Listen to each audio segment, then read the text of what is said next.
नमस्कार, जय हिंद। आपका स्वागत है ऑनलाइन डिस्कशन में। अभी हम लोग लगातार क्लास 12th के फिजिक्स के सब्जेक्टिव सवालों का डिस्कशन कर रहे हैं। इससे पहले के वीडियो में हमने 1 से लेकर 91 तक के सवाल डिस्कशन किए थे।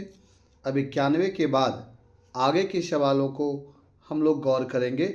अब आगे के आपके जो भी सवाल हैं वो सारे ऑप्टिक्स से जुड़े, प्रकाशिकी से जुड़े सवाल हैं। तो ज़रा इसे ध्यान से देखते हुए और रिवीजन करते रहेंगे ताकि आगे लाभ मिलता रहे। आपका पहला सवाल है कि प्राथमिक और द्वितीयक इंद्रधनुष में क्या अंतर है। प्राथमिक एवं द्वितीयक इंद्रधनुष में क्या अंतर है। तो चूँकि इंद्रधनुष वर्ण विक्षेपण की घटना का परिणाम होता है और जब इंद्रधनुष बनते हैं तो वर्षा की बूंद एक प्रिज्म की भांति व्यवहार करती है, लेकिन वर्षा की बूंदों के अंदर पूर्ण आंतरिक परावर्तन की घटना होने के कारण जो इंद्रधनुष बनते हैं वह दो प्रकार के बनते हैं, प्राथमिक इंद्रधनुष और द्वितीयक इंद्रधनुष। जैसा आप चित्र में देख पा रहे होंगे कि यह प्राथमिक और द्वितीयक इंद्रधनुष जो है वह आपका किस प्रकार से बना हुआ है। तो नीचे के चित्र में आपके यह प्राथमिक इंद्रधनुष है जिसमें वर्षा की बूंदों से प्रकाश का एक बार पूर्ण आंतरिक परावर्तन हुआ है, जबकि द्वितीयक इंद्रधनुष के बनने में वर्षा की बूंदों से प्रकाश का 2 बार पूर्ण आंतरिक परावर्तन हुआ है। इस कारण से एक बार आंतरिक परावर्तन होने पर प्राथमिक और 2 बार होने पर द्वितीयक इंद्रधनुष का निर्माण होता है। आगे मुख्य बात जो याद रखनी है वह आपका है कि रंगों का जो क्रम होगा प्राथमिक इंद्रधनुष में वह अंदर का रंग बैगनी तथा बाहर का रंग लाल होगा, जबकि द्वितीयक इंद्रधनुष में अंदर का रंग लाल तथा बाहर का रंग बैगनी होगा। अर्थात रंगों का क्रम द्वितीयक इंद्रधनुष में प्राथमिक की अपेक्षा उल्टा हो जाएगा। आगे देखते हैं तो प्राथमिक इंद्रधनुष अधिक चमकीला होता है। इसका कारण है कि केवल एक ही बार पूर्ण आंतरिक परावर्तन होता है, जबकि द्वितीयक इंद्रधनुष थोड़ा कम चमकीला और हल्का होता है। साथ ही साथ अगर स्थिति की बात की जाए तो आकाश में प्राथमिक इंद्रधनुष नीचे की ओर दिखाई देता है, जबकि द्वितीयक इंद्रधनुष प्राथमिक के बाहर तथा ऊपर की ओर दिखाई देता है। प्रायः हम जो देख पाते हैं इंद्रधनुष को वह प्राथमिक इंद्रधनुष है जो आसानी से दिखता है, जबकि द्वितीयक इंद्रधनुष एक दुर्लभ है, बहुत कम समय कभी कभार ही बन पाता है। आपका अगला सवाल है, कांच का एक उत्तल लेंस जल में पूर्णतः डूबा हो तो इसकी फोकस दूरी पर क्या प्रभाव पड़ेगा, समझाएं। तो कांच का उत्तल लेंस जब जल में पूरा डूबा होता है तो उसकी फोकस दूरी बढ़ जाती है। यह आपके ऑब्जेक्टिव में कई बार पूछे हुए हैं, क्योंकि जल में अपवर्तनांक का अंतर काफ़ी कम हो जाता है। इसे आप इस सूत्र की सहायता से समझ सकते हैं। यह जो आपका सूत्र है लेंस मेकर फॉर्मूला, उसके अनुसार से 1/f बराबर mu minus 1/r1 minus 1/r2। कांच और माध्यम के अपवर्तनांक का अंतर के अनुसार देखा जाए, अगर वायु में कांच रखा हो तो कांच का अपवर्तनांक 1.5 और वायु का अपवर्तनांक 1 होगा, जबकि यदि जल में रखा हुआ हो तो कांच का अपवर्तनांक 1.5 और जल का अपवर्तनांक 1.33 होगा। यहाँ अंतर कम हो जाता है और सापेक्ष अपवर्तनांक कम हो जाने के कारण प्रकाश के मोड़ने की लेंस की क्षमता कम हो जाती है, जिससे फोकस दूरी बढ़ जाती है। क्रांतिक कोण क्या है। तो क्रांतिक कोण जब प्रकाश की किरण सघन माध्यम से कम सघन अर्थात विरल माध्यम की ओर अर्थात विरल माध्यम में जाती है तो अपवर्तन कोण 90 डिग्री होने पर जो आपतन कोण का मान होता है उसे क्रांतिक कोण कहते हैं। अर्थात जब प्रकाश की किरण सघन माध्यम से विरल माध्यम में जाती है तो जिस स्थिति में अपवर्तन कोण का मान 90 डिग्री हो जाता है उस आपतन कोण के मान को क्रांतिक कोण कहते हैं और इसे IC से सूचित किया जाता है। ध्यान रखना है कि प्रकाश सघन माध्यम से विरल माध्यम में जाता है। विशेष आपतन कोण पर अपवर्तित किरण सीमा रेखा के साथ चलने लगती है, अर्थात वही आपतन कोण जो है वह क्रांतिक कोण कहलाता है। उदाहरण के लिए जब प्रकाश की किरण जल से वायु में जाएगी अर्थात सघन से विरल में जाएगी, या फिर जब प्रकाश की किरण कांच से वायु में जाएगी तो यहाँ कांच सघन माध्यम हो जाएगा और वायु विरल माध्यम हो जाएगी। क्रांतिक कोण केवल सघन से विरल माध्यम में ही होता है और यह पूर्ण आंतरिक परावर्तन की घटना का शर्त है। नेक्स्ट सवाल, जिसकी चर्चा हम लोग पिछले सवाल में कर रहे थे, पूर्ण आंतरिक परावर्तन क्या है, इसके शर्त को लिखें। तो जब प्रकाश की किरण अधिक सघन माध्यम से कम सघन माध्यम में जाती है अर्थात सघन माध्यम से विरल माध्यम की ओर जाती है तो आपतन कोण यदि क्रांतिक कोण से अधिक हो जाए, यदि आपतन कोण क्रांतिक कोण से अधिक हो जाए तो प्रकाश अपवर्तन के स्थान पर परावर्तन हो जाता है। तो प्रकाश का अपवर्तन के स्थान पर परावर्तन हो जाता है अर्थात उसी सघन माध्यम में वापस लौट आती है। इस घटना को पूर्ण आंतरिक परावर्तन कहते हैं।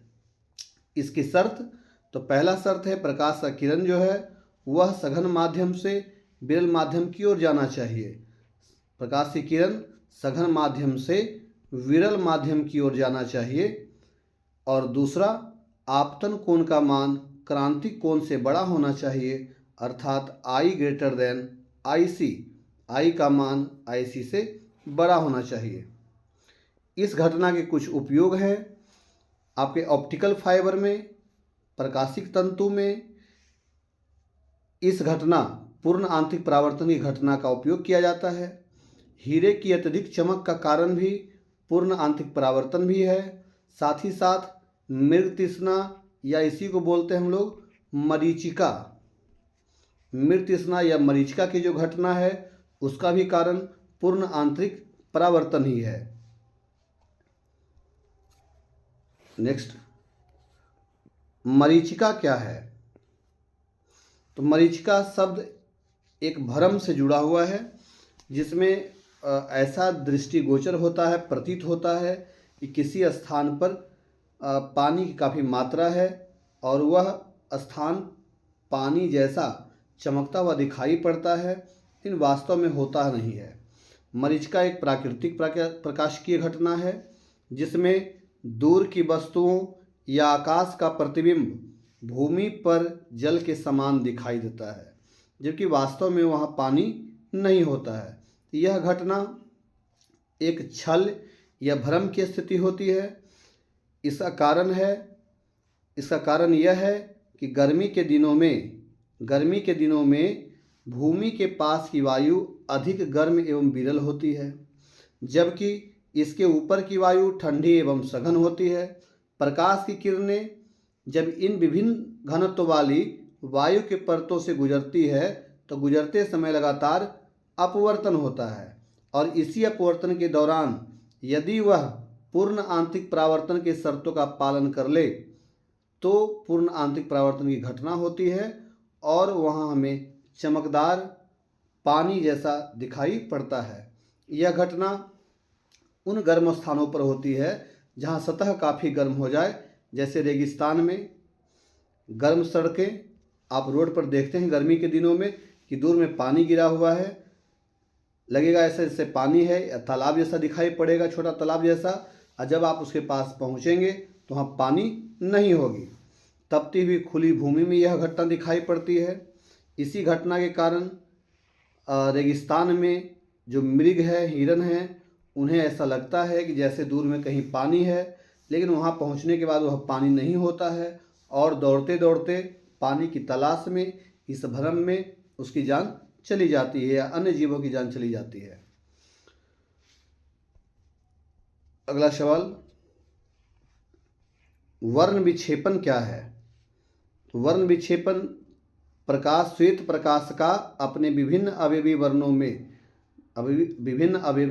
विभिन्न रंगों में विभाजित होने की घटना को वर्ण विक्षेपण कहते हैं। जब श्वेत प्रकाश को किसी प्रिज्म से गुजारा जाता है तो वह विभिन्न रंगों में विभाजित हो जाती है। यह घटना वर्ण विक्षेपण कहलाता है।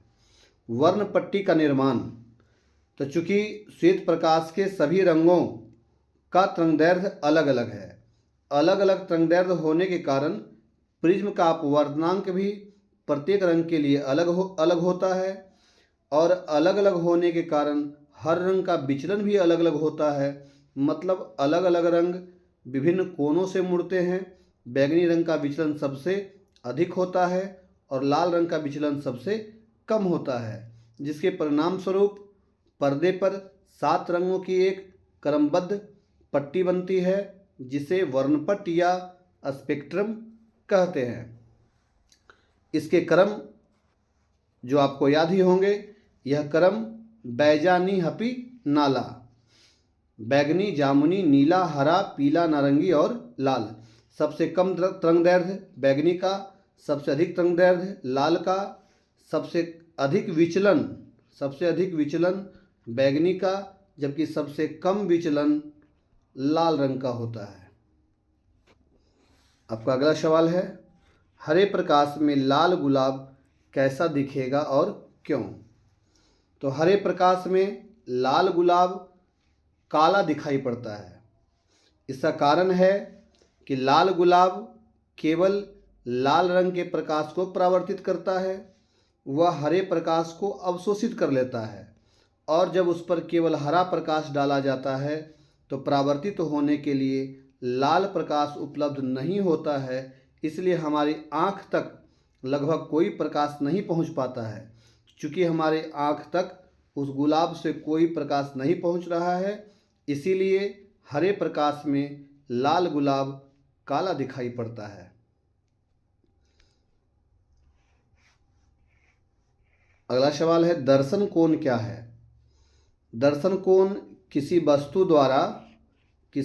द्वारा नेत्र पर बना कोण होता है। किसी वस्तु द्वारा नेत्र पर जो बना कोण है, उस कोण को दर्शन कोण कहते हैं। वस्तु जितनी बड़ी दिखाई देगी, दर्शन कोण उतना ही अधिक होगा। वस्तु जितनी दूर होगी, दर्शन कोण का मान उतना ही कम होगा। यही कारण है कि पास स्थित वस्तुएं बड़ी दिखाई देती है, क्योंकि दर्शन कोण बड़ा बनता है, जबकि दूर स्थित वस्तुएं छोटी दिखाई देती है, क्योंकि दर्शन कोण छोटा बनता है। अगला सवाल है, दूरदर्शी एवं सूक्ष्मदर्शी में क्या अंतर है?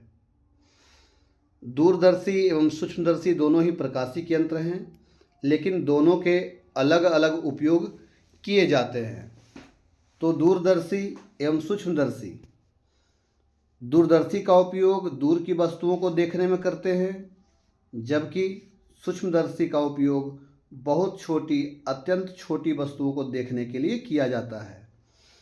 दूरदर्शी में वस्तु की स्थिति बहुत दूर अनंत होती है, जबकि सूक्ष्मदर्शी के वस्तु पास में रखी होती है। दूरदर्शी में जो अभिदृश्यक लेंस होता है वह बड़ी फोकस दूरी एवं बड़े द्वारक का होता है, जबकि सूक्ष्मदर्शी में वह बहुत छोटी फोकस दूरी का होता है।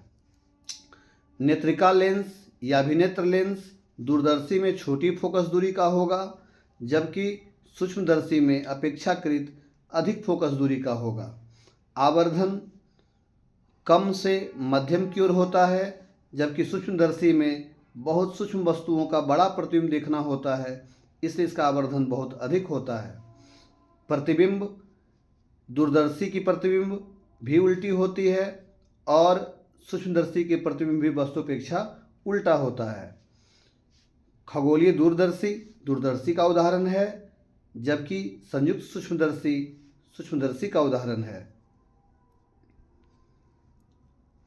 नेक्स्ट, एकल आंख की तुलना में जोड़े आंख का क्या लाभ है? तो एकल आंख की तुलना में जोड़े आंख के क्या लाभ हैं? एकल आंख से लगभग 150 डिग्री का दर्शन हो पाता है, 150 डिग्री का दर्शन हो पाता है, जबकि जोड़े आंख रहने पर इसकी जो विजिबिलिटी है, दृश्य क्षेत्र है, वो बढ़कर लगभग 180 डिग्री तक हो जाती है। अर्थात इतने दूर के एरिया को हम कवर कर सकते हैं। साथ ही साथ दोनों आँख होने के कारण वस्तु का 3D चित्रण मतलब त्रिविमीय चित्रण दिखाई पड़ता है। साथ ही साथ दूरी का सही आकलन होता है एवं मस्तिष्क की सहायता से हमें स्पष्ट, सटीक एवं वास्तविक दृश्य का अनुभव होता है। इसलिए एकल आँख की तुलना में जोड़े आँख अधिक लाभदायक है। विभेदन क्षमता से क्या समझते हैं?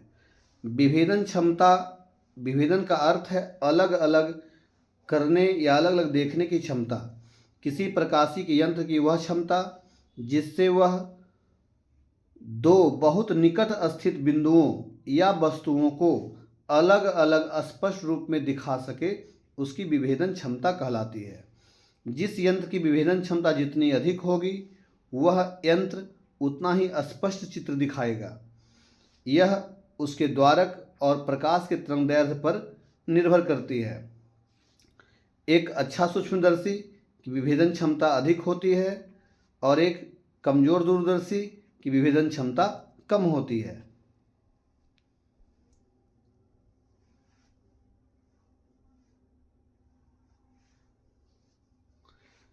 विभिन्न प्रकार के दृष्टि दोष को समझाएं। तो दृष्टि दोष को आपने भली भांति पढ़ा है। जब नेत्र विभिन्न स्थितियों पर रखी वस्तु का स्पष्ट प्रतिबिंब नहीं बना पाता है तो उसे दृष्टि दोष कहते हैं। दृष्टि दोष के निम्नलिखित प्रकार हैं। पहला है निकट दृष्टि दोष, मायोपिया। निकट दृष्टि दोष में निकट में दृष्टि और दूर में दोष होता है, अर्थात दूर की वस्तुएं साफ नहीं दिखती है जबकि निकट की वस्तु स्पष्ट दिखाई देती है। इसमें नेत्र गोलक के लंबा हो जाने से प्रतिबिंब रेटिना के पहले बन जाता है, रेटिना के आगे बन जाता है और इसका उपचार हम लोग अवतल लेंस की सहायता से करते हैं। अगला है दूरदृष्टि दोष, हाइपरमेट्रोपिया। दूरदृष्टि दोष दूर में दृष्टि जबकि निकट में दोष होता है, अर्थात पास की वस्तुएं निकट की वस्तुएं स्पष्ट दिखाई नहीं देती है और दूर की वस्तु स्पष्ट दिखाई देती है। इसका कारण है नेत्र गोलक का छोटा हो जाना। छोटा हो जाने के कारण से जो प्रतिबिंब है वह रेटिना से पीछे बनता है, बाहर की ओर बनता है। इसके उपचार के लिए उत्तल लेंस का उपयोग करते हैं। उत्तल लेंस से बने चश्मे का उपयोग किया जाता है। अगला है जरा दूरदर्शिता। जरा दूरदर्शिता, जो जरा दूरदर्शिता या जरा दृष्टि दोष, प्रेसबायोपिया, यह उम्र बढ़ने पर नेत्र की सामंजन क्षमता घट जाने से यह दोष होता है। इसका कारण है कि आँख की लेंस की लचक कम हो जाना, सामंजन क्षमता का खो देना।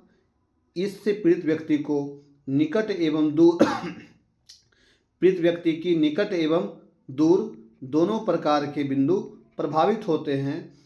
इसका उपचार बाईफोकल लेंस या द्विफोक्सी लेंस से किया जाता है। इसका उपचार द्विफोक्सी लेंस या बाईफोकल लेंस की सहायता से किया जाता है। अगला है अबिंदुकता। अबिंदुकता इस प्रकार का दोष है कि जब किसी व्यक्ति की कॉर्निया की वक्रता समान न हो, तो समान न होने कारण क्षैतिज अथवा ऊर्ध्व स्पष्ट दिखाई नहीं देती है और इसके उपचार के लिए बेलनाकार लेंस का उपयोग किया जाता है। आपका अगला सवाल है, हाइगेन के द्वितीयक तरंगिका सिद्धांत को समझाएं। तो हाइगेन्स के द्वितीयक तरंगिका का जो सिद्धांत है उसके अनुसार प्रकाश के संचरण में तरंगाग्र का प्रत्येक बिंदु एक नए तरंग के पैटर्न अथवा द्वितीयक तरंगिकाओं के स्रोत की तरह कार्य करता है, जो पूर्व के तरंग की भांति ही प्रकाश की गति से सभी दिशाओं में फैलती है और आगे बढ़ती है। व्यतिकरण से क्या समझते हैं? तो जब दो या दो से अधिक समान आवृत्ति की प्रकाश तरंगें अध्यारोपण के फलस्वरूप किसी बिंदु पर मिलती है तो मिलने पर कहीं प्रकाश की तीव्रता बढ़ तो कहीं पर घट जाती है। इस घटना को व्यतिकरण कहते हैं और इसी बढ़ने या घटने के आधार पर व्यतिकरण के दो प्रकार हैं, रचनात्मक व्यतिकरण एवं विनाशी व्यतिकरण। रचनात्मक व्यतिकरण जब उच्चतर बिंदु अर्थात श्रृंग से श्रृंग और गर्त से गर्त मिलते हैं तो तीव्रता अधिकतम हो जाती है और वहाँ रचनात्मक व्यतिकरण कहलाता है, जबकि विनाशी व्यतिकरण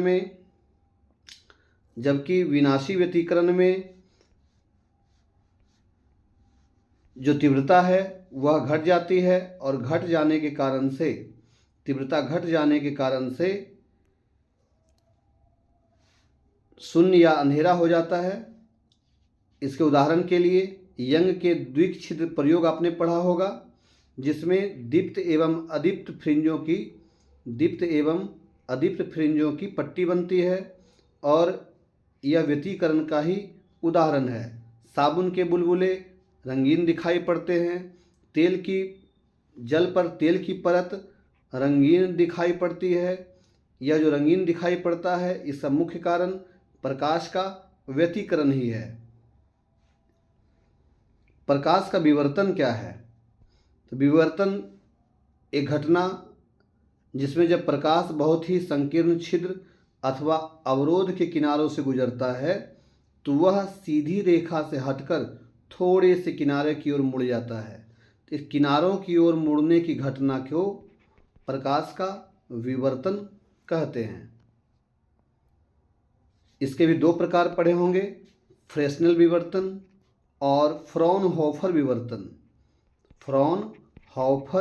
विवर्तन।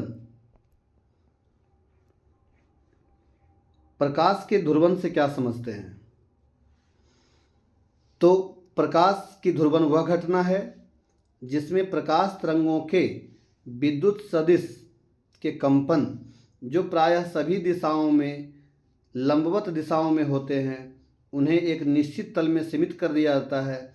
अर्थात प्रकाश तरंग की संचरण दिशा के लंबवत केवल एक ही दिशा में कंपन करने दिया जाता है, या इस प्रकार की घटना जिसमें प्रकाश के सभी दिशाओं के कंपन में से कुछ कंपन को ही आगे बढ़ने दिया जाता है, वह प्रकाश ध्रुवित प्रकाश कहलाता है।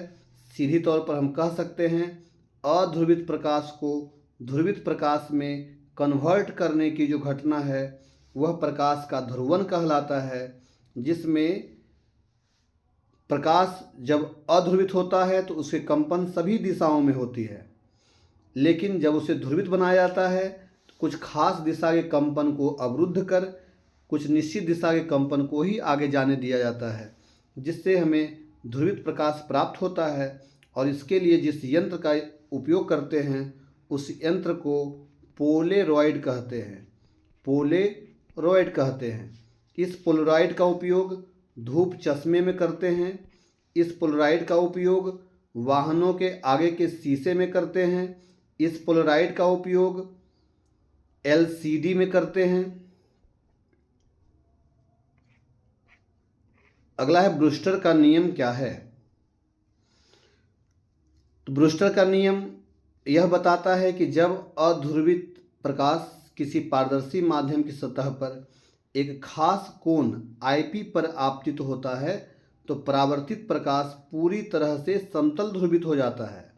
इस स्थिति में माध्यम का अपवर्तनांक ध्रुवन कोण की स्पर्श ज्या के बराबर होता है, अर्थात माध्यम का अपवर्तनांक म्यू बराबर स्पर्श ज्या बोलते हैं टैन को, तो म्यू बराबर टैन आई पी, यह ब्रूस्टर का नियम का सूत्र है।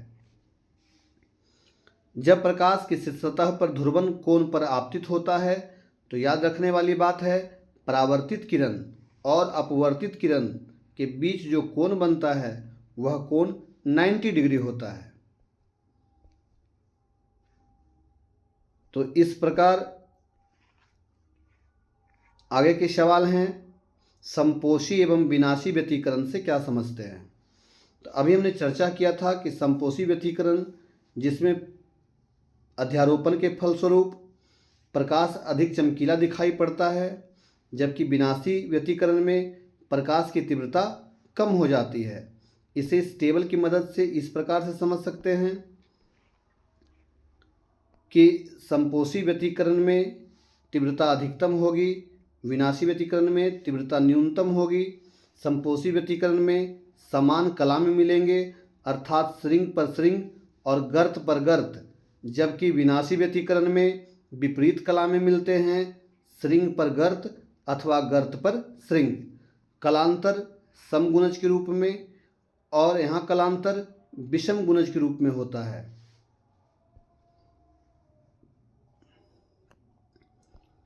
इस प्रकार से हम लगभग 110 सवाल तक पहुँच चुके हैं। ये सब सवाल जो थे वो आपके ऑप्टिक्स के सवाल थे। अगले वीडियो में हम लोग मॉडर्न फिजिक्स की ओर बढ़ेंगे, जहाँ काफ़ी सारे सवाल मॉडर्न फिजिक्स के हम लोग देखेंगे। इन सवालों से आप आसानी से ऑब्जेक्टिव सवाल को भी अलग कर सकते हैं। कई सारे ऑब्जेक्टिव सवाल हर सवाल से निकल के आ रहे हैं, इसलिए इन वीडियो को, जो भी वीडियो आपके हैं, वो सारे ध्यान से आप देखें, सुने और अपने एग्ज़ाम में बढ़िया से लिख सकते हैं। तो इसी के साथ तब तक आप अपने नोट्स का या फिर वीडियो का रिवीजन करते रहें। फिर मिलते हैं अगले वीडियो में मॉडर्न के सवालों के साथ। जय हिंद, जय भारत।